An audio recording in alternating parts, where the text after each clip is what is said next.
तेरा क्या हुआ? मैं तेरा 16 साल की थी जब तुम्हारे नाना तिलोकस निकेतर को चंद्रगुप्त ने पराजित कर दिया था। शांति का मूल्य तिलोकस ने अपनी बेटी से चुकाया था। एक बार भी नहीं पूछा कि मैं विवाह के लिए तैयार हूं या नहीं। चंद्रगुप्त के लिए मैं युद्ध में उसकी विजय का प्रतीक थी और जीवन भर वही रही। मेरे पिता और पति दोनों ने मुझे कोई मान नहीं दिया। बस एक मेरा बेटा, उसे अंतिम आशा थी। लेकिन मुझे लगता है वो भी मुझे निराशा के अलावा कुछ नहीं देना चाहता। अपनी माँ के साथ हुए अन्याय का बदला वो कभी नहीं ले पाएगा। मैं तेरा नहीं,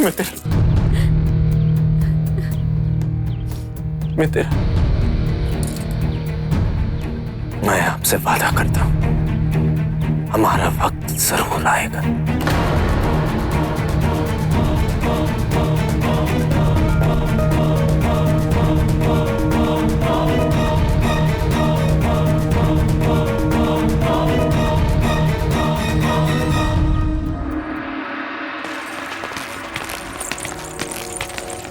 अरे जल्दी जल्दी करो, कल प्रातः हमें पाटलिपुत्र के लिए प्रस्थान करना है।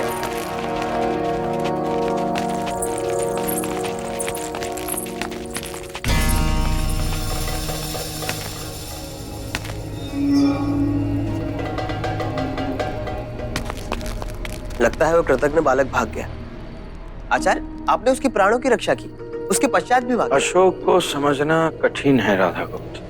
आपको भी समझना असंभव है।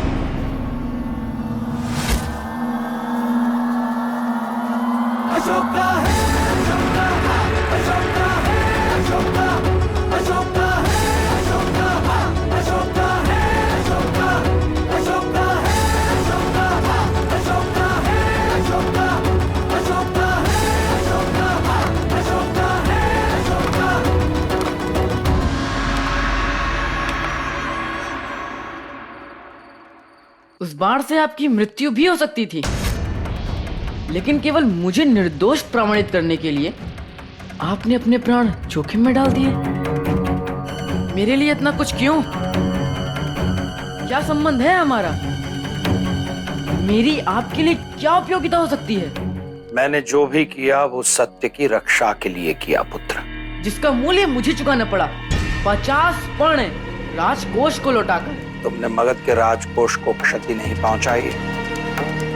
क्या ये सत्य नहीं है? सत्य तो ये भी है कि जो भी हुआ है उसका मुख्य कारण तो आप हैं। यदि आप मेरी माँ को यहाँ नहीं लाए होते तो मैं यहाँ कभी नहीं आता। मेरी माँ मुझे लौटा दीजिए, फिर आप अपने मार्ग और मैं अपने मार्ग। किंतु सम्राट के आदेशानुसार तुम हमारे साथ पाटलिपुत्र चलोगे। आऊंगा, जिस दिन सम्राट बनना होगा उस दिन पाटलिपुत्र अवश्य आऊंगा।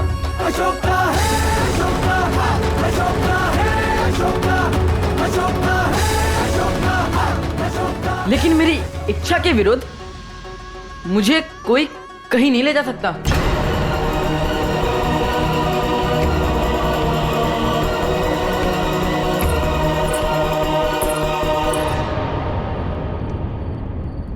अशोक,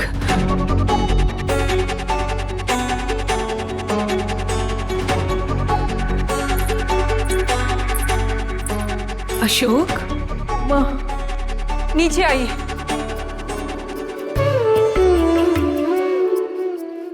मैंने कहा नीचे आइए अशोक।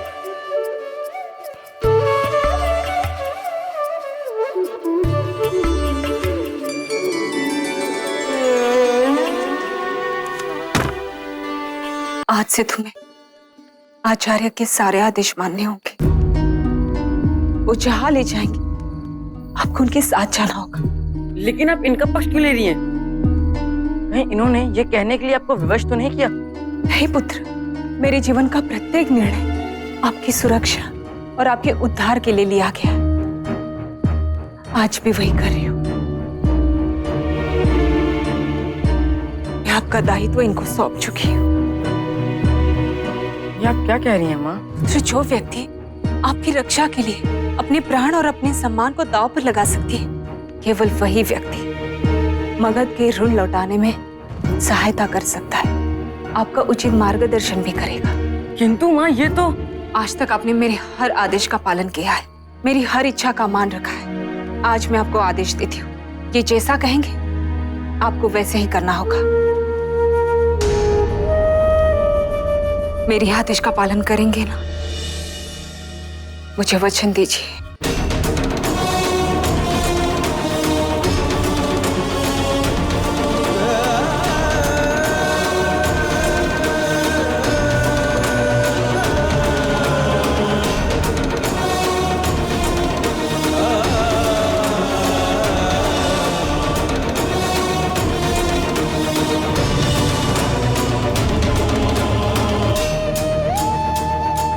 आपकी इच्छा माँ,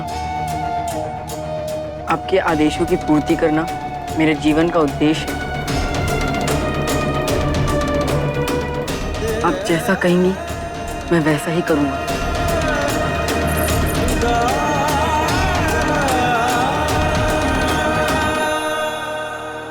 क्या मैं इनकी कोई भी आज्ञा टाल नहीं सकता हूँ? जब भी ऐसी स्थिति उत्पन्न हो तो अपनी समझ और अपने अंतर आत्मा से उत्तर मांगिएगा।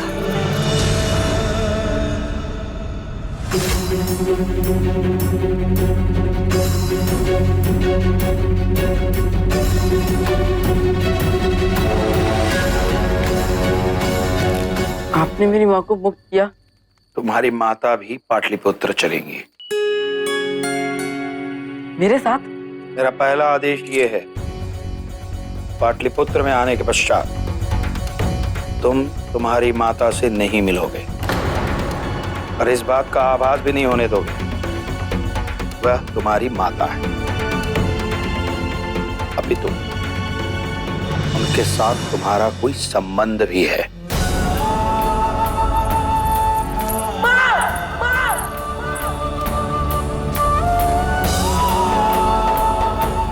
किस बात का दंड दे रही हो माँ?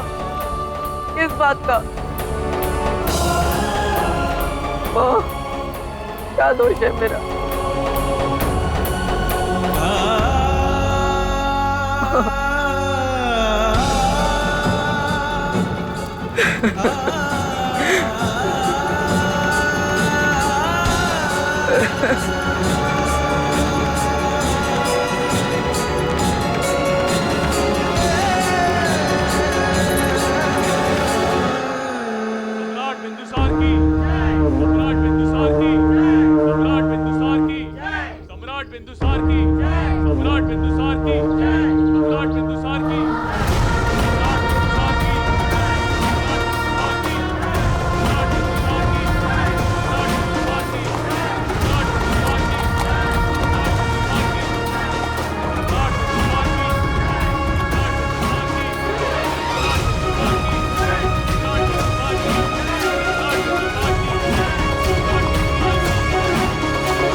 सम्राट बिंदुसार पधार रहे हैं।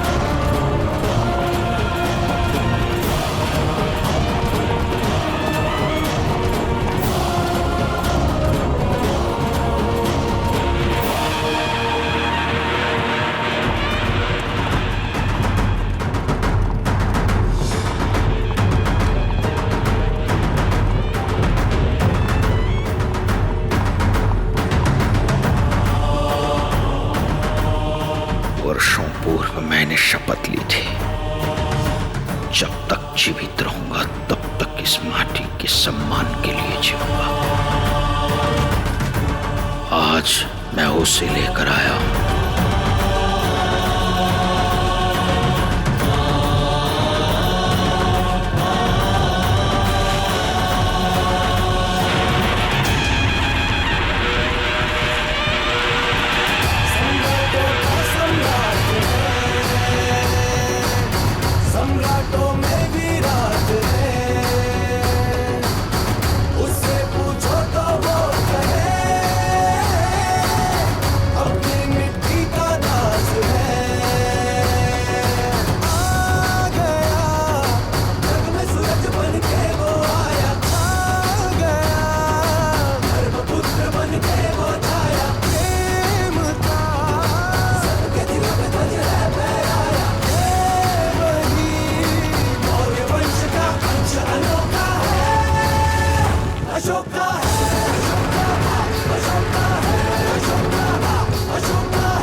चलिए वरना चलिए, यहाँ आप सम्राट नहीं दास हैं।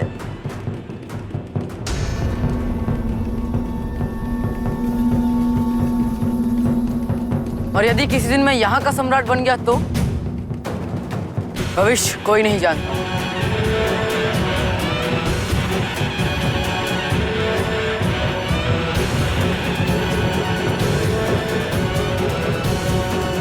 कहते हैं एक बार पाटलिपुत्र में प्रवेश करने पर वे यहाँ से दोबारा नहीं जा पाते। इतनी भव्य नगरी में आने के बाद किसको इच्छा होगी? लगता है आप पाटलिपुत्र की भव्यता से प्रभावित नहीं हैं देवी। इतने वर्षों तक मैंने अशोक को इस नगर से दूर रखा था। मैं नहीं जानती आचार्य,